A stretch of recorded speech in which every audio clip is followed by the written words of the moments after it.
UP vote करेगा। Break के बाद आप सभी दर्शकों का फिर से स्वागत है उस कार्यक्रम में जिसका नाम है वोट करेगा यूपी।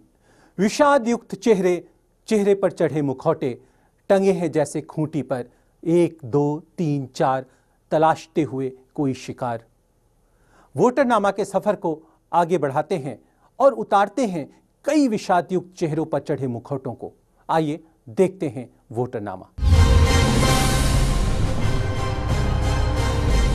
अब हम रुख करते हैं आर्यन नगर विधानसभा की ओर। परिसीमन के बाद इस विधानसभा क्षेत्र में जनरलगंज और सीसामऊ विधानसभा क्षेत्रों को शामिल किया गया है। यहाँ की 40% जनता अपने वर्तमान विधायक के कार्यों से असंतुष्ट है। यहाँ की 18% जनता मुलायम सिंह को यूपी के अगले मुख्यमंत्री के तौर पर देखना चाहती है। यहाँ की 24% जनता विकास को प्रमुख चुनावी मुद्दा मानती है। यह मुकाबला भाजपा और कांग्रेस के बीच होने की संभावना जताई जा रही है। अरविंद जी, वोट का गणित भी इसी की तरफ इशारा करता है। बनिया वोट ब्राह्मण के साथ पहली बार बनिया यहाँ बहुत परमानेंटली है, तो इसलिए अगर ये वोट बीजेपी को जाता है, जो स्वाभाविक तौर पे अब तक उसको जाता रहा है, और बीजेपी पूरे शहर में और खासतौर से इस इलाके में ठीक ठाक पोजीशन में है, तो लड़ाई यहाँ कांग्रेस और बीजेपी की होगी। अब आपको लेकर चल रहे हैं किदवई नगर विधानसभा क्षेत्र की ओर। परिसीमन के बाद यह एक नया विधानसभा क्षेत्र बना है। खस्ताहाल सड़कें, पेयजल, पुल, बिजली, बेरोजगारी और महंगाई यहाँ की प्रमुख समस्या है। भाजपा और कांग्रेस के बीच यहाँ सीधी भिड़ंत हो सकती है। 18% लोग राहुल गांधी को प्रदेश के अगले मुख्यमंत्री के तौर पर देखना चाहते हैं। यहाँ की 30% जनता भ्रष्टाचार को प्रमुख चुनावी मुद्दा मानती है। अरविंद जी, क्या है आपकी पहली प्रतिक्रिया? देखिए, यही सब अर्बन वोट हैं और ये अर्बन वोट अर्बन ढंग से बिहेव करते हैं। वो बहुत ज़्यादा जाति और इन पर नहीं जाएंगे। इस कंस्टिट्यूंसी के बारे में माना जाता है कि पॉसिबली ये कानपुर का अकेला अगड़ा बहुल इलाका है जिसमें बनिया और ब्राह्मण मिलकर मेजॉरिटी ले आते हैं। अरविंद जी का मानना है कि अगड़ा वोट बहुत निर्णायक होने वाले हैं इस बार के चुनाव में, कि वो कांग्रेस की तरफ जाता है या भाजपा की ओर जाता है।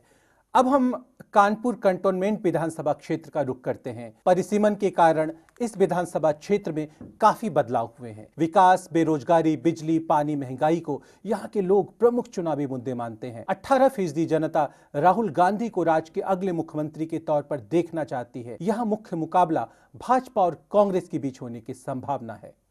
अरविंद जी, यहाँ भी वही वोटिंग का हिसाब किताब है, सोशल कंपोजिशन भी वही है। ब्राह्मणों का थोड़ा और किसी ग्रुप से ज़्यादा वोट है, तो इसलिए ये दोनों पार्टियाँ अगड़ा पार्टी ही हैं जो यहाँ रहेंगी।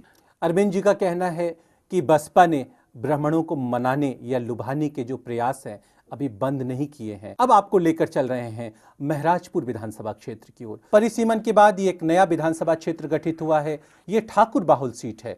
यहाँ जातीय समीकरण चुनाव में प्रमुख भूमिका निभाते हैं। भ्रष्टाचार, महंगाई, बेरोजगारी, बिजली और पानी यहाँ की प्रमुख समस्याएं हैं। 20% जनता राहुल गांधी को राज्य के अगले मुख्यमंत्री के तौर पर देखना चाहती है। 30% जनता भ्रष्टाचार को प्रमुख चुनावी मुद्दा मानती है। महराजपुर में भाजपा, कांग्रेस और बसपा के बीच त्रिकोणीय मुकाबला होने की संभावनाएं जताई जा रही है।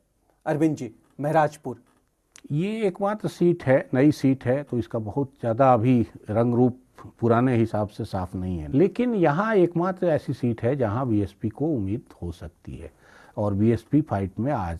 तो ये देखना दिलचस्प होगा कि क्या कानपुर से पहली सीट वो यहाँ से निकालेगी, क्योंकि बीएसपी अभी तक इस शहर में बहुत ज़्यादा ढंग से घुसपैठ नहीं कर पाई है। अरविंद जी से जानना चाहेंगे कि कानपुर संसदीय क्षेत्र की पूरी तस्वीर उनके जहन में क्या उभर कर आ रही है? देखिए, कानपुर शुरू में मैंने कहा ये कम्प्लेक्स है, थोड़ा बाकी प्रदेश से अलग है, और इसका बिहेवियर हम उस तरह से जातियों और धर्म के कम्युनिटी के गणित के बेसिस पे प्रेडिक्ट नहीं कर सकते। लेकिन अर्बन होने से, अगड़ा बहुल होने से काफ़ी अगड़ा वोट है सामान्य ढंग से ज़्यादा, उस हिसाब से यहाँ ये है कि जो गांव के बेस वाली पार्टियाँ दोनों हैं उनको यहाँ मुश्किल हो रही है या मुश्किल होती रही है। कांग्रेस बीजेपी उस कंपैरिजन में ज़्यादा आसानी से यहाँ लोगों के पास पहुँचते हैं। हमारे चुनाव विश्लेषक अरविंद मोहन जी ने बसपा और सपा के संदर्भ में एक नया मुहावरा दिया और कहा ये दोनों पार्टियां गांव की पार्टियां हैं जो कानपुर में अभी तक अपनी घुसपैठ नहीं बना सकी हैं पर इस बारे में वो लगातार प्रयत्नशील हैं। इसलिए लड़ाई जो है मूलतः यहाँ भाजपा और कांग्रेस के बीच ही रहने वाली है। वोटरनामा की तल्ख बयानी के बाद अब वक्त है कुछ हल्के फुल्के क्षणों को आपके साथ बांटने का। कविवर सुनील जोगी के तरकश में हास्य व्यंग के कई तीर अब भी प्रत्यंचा चढ़ने का इंतजार कर रहे हैं। लीजिए पेश है जरा हटके।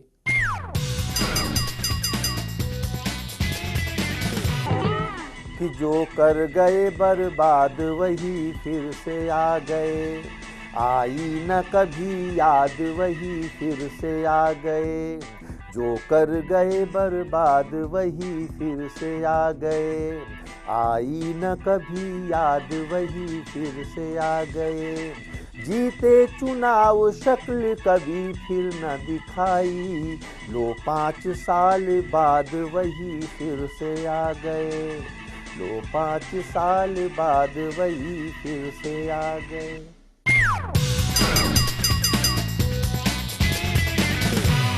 आज बस इतना ही। कल हम फिर मिलेंगे इसी चैनल पर इसी वक्त। आज के प्रोग्राम का समापन हम वाजदा खान की कविता से करेंगे। कल तक के लिए हमें दे इजाज़त। त्रिदीप ब्राह्मण और NTI मीडिया की पूरी टीम आपसे कल फिर मिलेगी इसी चैनल पर इसी वक्त। तब तक के लिए शुभ रात्रि, शब खैर, गुड नाइट। वो आहटें मुझ तक नहीं आएंगी, वो उजाले के दिए मुझ तक नहीं आएंगे। आते हैं मुझ तक वो काफिले जो रेतीली सरहदों में चला करते हैं, जहां रूहें अक्सर पाँव के निशान छोड़कर काफिले में आगे बढ़ जाती हैं। उन निशानों पर कभी तेज हवाएं धुएं बनाती हैं।